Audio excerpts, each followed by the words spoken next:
My name is Tyler. I'm a 42-year-old restaurant owner. One day, I had to run a few errands, so I went home at a time I usually work.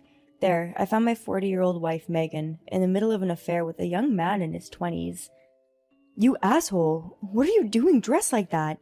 What? Why are you home at this hour?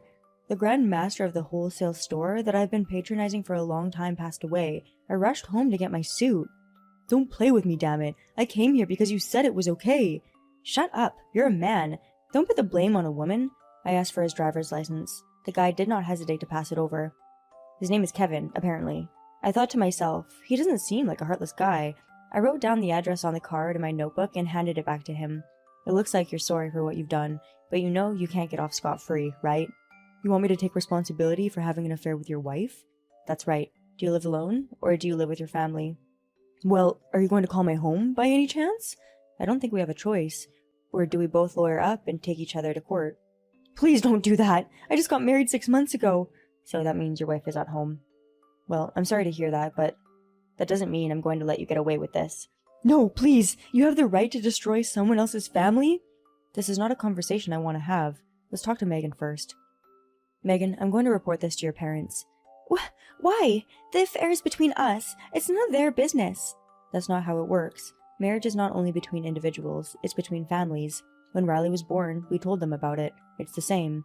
What's the same? Reporting a childbirth and telling someone about an affair are two completely different things. Oh dear. It's a good thing Riley is in school at this time. I can't let a 15-year-old kid see her mother looking this ugly. I digress. But my daughter Riley is a big daddy's girl, which is unusual for a girl her age. On the other hand, for some reason, she and her mother Megan don't get along. They're always fighting. Riley, like me, is very earnest to the point. It's sometimes too much. I guess our personalities don't match Megan's selfish and unpredictable personality, but we mustn't forget that a parent and child are still a parent and child. Once Riley's past her rebellious teenage years, she'll learn to appreciate her mother for giving birth to her. However, it's not like Megan doesn't care about Riley as a daughter. Is it right to tear a mother and a daughter apart with just one mistake? I don't know if it's right. I don't know what I'm going to do with Megan. If I say I'm divorcing, will Riley come with me? But that would leave Megan all alone. It's not something I can decide on my own in the first place. I'm going to talk to Riley and tell her what's going on, and the three of us will discuss what's going to happen next. Hey Megan. Clunk. The moment I looked up to talk to Megan, I saw white sparks fly in front of me. I involuntarily fell to my knees. I slowly put my hand on my head. Then, I felt a warm and slippery sensation trickle down my hand. I slowly lifted my head and looked at Megan with blurry eyes. The trophy I won at a local gourmet contest is in her trembling hand. What the hell are you doing? You don't have to go that far. It's your fault. You're the one who tried to take Riley and Kevin away from me. Before I realized that Megan had hit me with the intent to kill me, I had already lost consciousness. So, the rest of the story is just my imagination, and what I heard from the police afterwards. There might be a few things that are not true, but please accept it as a minor fluffing to make things sound better.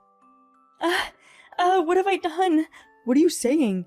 You hit your husband over the head with that trophy, didn't you? Oh my god, we have to call an ambulance. Is he still breathing? Wait a minute, I'll check. That can't be. He's not breathing. What?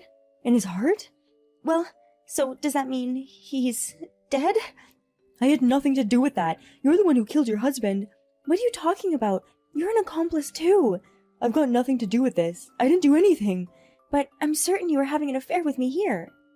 If you keep this up, your wife will find out about the affair. You don't care if she does? I can't let that happen, but what do you want me to do? Let's just dump him in the ocean. What? Are you serious? Fortunately, this is a port town and the house is on a cul-de-sac. If we park a car in front of the house, we can take the body to the sea without being seen. I don't know. Is that the only way? We wouldn't be doing this if there was any other way. Just hurry up and get yourself together. I think it was somewhere around here that I started to come to my senses. I mean, I was only unconscious for a very short time. I was in a daze. I guess it's more accurate to say I'm just having trouble remembering some parts of that day. By the way, at this time, Kevin was in a panic, that he was checking my heartbeat with my right chest, when normally he should check it with my left, and the reason why they didn't notice my breathing was due to my sleep apnea. Meaning, I managed to survive thanks to my daily inactivity. If they'd known I was alive here, I'm sure they would have put an end to it. Phew, no one's looking, right? No one's looking. Quick, now! It's hot. It's painful. Get me out of this blanket. I'll drop it then. Ready? Yeah, I'm good. Okay then. 1, 2, 3. Splash. Blub, blub, blub. the blanket filled with water from being dropped into the ocean. I'm still wrapped in it and slowly sinking. To be honest, I'd like to jump out of the water and catch my breath, but I have to hold on until they leave. I pretended to be swaying in the waves so that Megan and Kevin wouldn't notice. I took out a convenience store bag that I had secretly hidden in my pocket.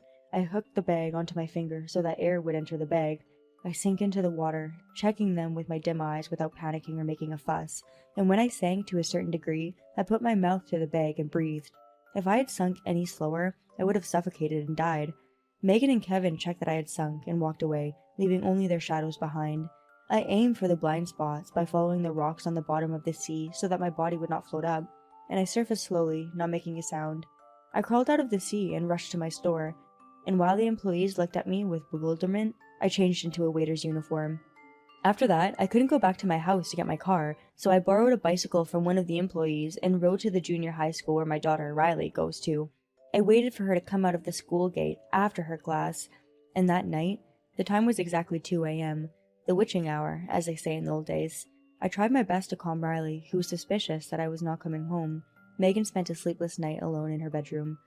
I knew it was a mistake to dump his body in the sea. What if he had been washed ashore and someone had found his body? No, it'll be fine. No one will think I did it. Yeah, as long as I keep my mouth shut, everything will be all right. You fool. Even if the heavens forgive you for your sins, I won't forgive you. I will definitely get even with you. I snuck into the house with Riley's help. I was hiding in the ceiling of Megan's bedroom. The spot where Megan hit me is still throbbing, but fortunately, the wound doesn't seem to be that bad. I'm not going to think about him anymore. I'm going to start a new life with Kevin. I won't let you do that, asshole. I'm going to traumatize you so bad you'll never sleep at night again. What? What? Is it drafts again? It's painful. It's painful. Someone help me. Huh? Is this Tyler's voice? Are you kidding me? I thought you died. I know. You killed me. It hurts so much. Oh no. Oh no. You can't be a ghost. It hurts. It hurts. I hate you. I curse you. Don't be silly. You're already dead. Don't keep hanging around me. Huh? What's with that tone? I guess you're not sorry enough yet. Alright, now I'm going to surprise you even more. Squeak, creak, rattle, rattle, rattle. What? What's that noise? What's that noise? Hey, where are you looking? Oh, no, not again. Not his voice again. I knew I wasn't dreaming or hearing things. What are you mumbling about? You can hear me, can't you? Hey! Megan gulps in some air and looks up at the ceiling where the eerie voice is coming from. But because it was the night of a new moon, or the light bulb was out, or maybe because of her old eyesight, Megan can't seem to see anything. I decided to make it easier for the old woman to see. I clicked the switch of the flashlight in my hand. Ghost! Teehee. Megan passed out on the spot. Well, I guess that's to be expected. Her husband, whom she thought she had killed, came out of the ceiling and was looking at her, and although it's a classic, a face lit up with a flashlight doubles the ghostly atmosphere. Pissing your pants and passing out is a must, I see. Are you done? Can I call the cops? Yeah, please do. I didn't expect her to fall for it so spectacularly. Well, she must have at least felt guilty about something now. Otherwise, she wouldn't be so afraid of you turning into a ghost.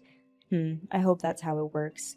Later, Megan was charged with assault and attempted murder, and Kevin was charged for guardian abandonment. Megan was questioned by the police and prosecutors and testified that her husband, who was supposed to be dead, had come out as a ghost. She was, of course, laughed at by the interrogators. Anyways, Megan and I got divorced while she was in prison. I got custody of Riley, of course. The other guy got off with a short sentence, but he lost his job and his family because of this incident. He also lost his savings to pay me alimony. Other than the length of the sentence, Megan was in the same situation. Either way, after she gets out of prison, her neighbors and relatives will look at her with a cold shoulder. I'm sure she will have a hard life after she gets out.